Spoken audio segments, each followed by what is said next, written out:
If you're looking for a reason to plant a garden within your garden, for me this one is probably one of the most important ones here. Back in the First World War, 40,000 New Zealanders and Australians left on a ship from West Australia, most of them for parts unknown. A lot of these young men were in their, very young teens, some 16, 17, 18-year-old boys heading off for what they thought was an adventure. And they ended up in Egypt after quite a long time at sea.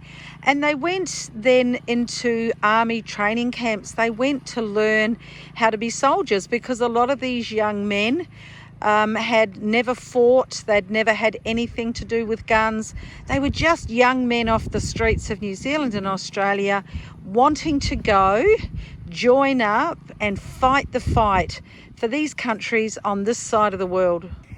They ended up in Egypt, as I say, in army camps, and after they'd been trained for a while, they were put onto ships and they headed to one of the bloodiest battles in the First World War, and that was the landing on the shores of Gallipoli, where so many men, both Turkish and Australian and New Zealand, were killed on those shores. They went ashore and they were absolutely ambushed by the young Turks in the hills above the landing zone. It was an absolute massacre.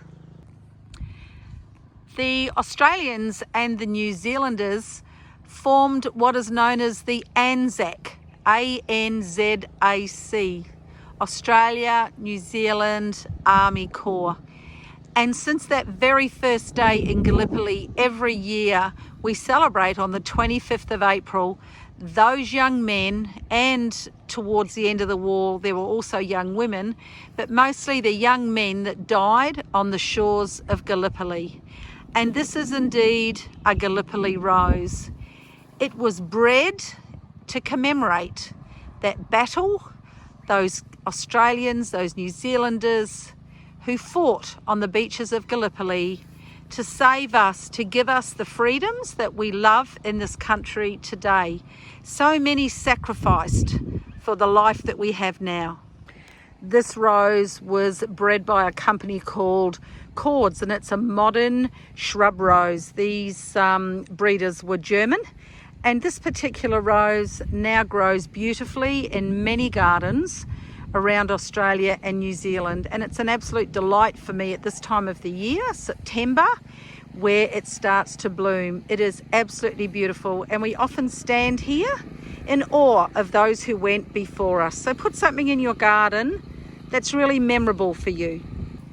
Thank you to those who sacrificed their lives, lest we forget.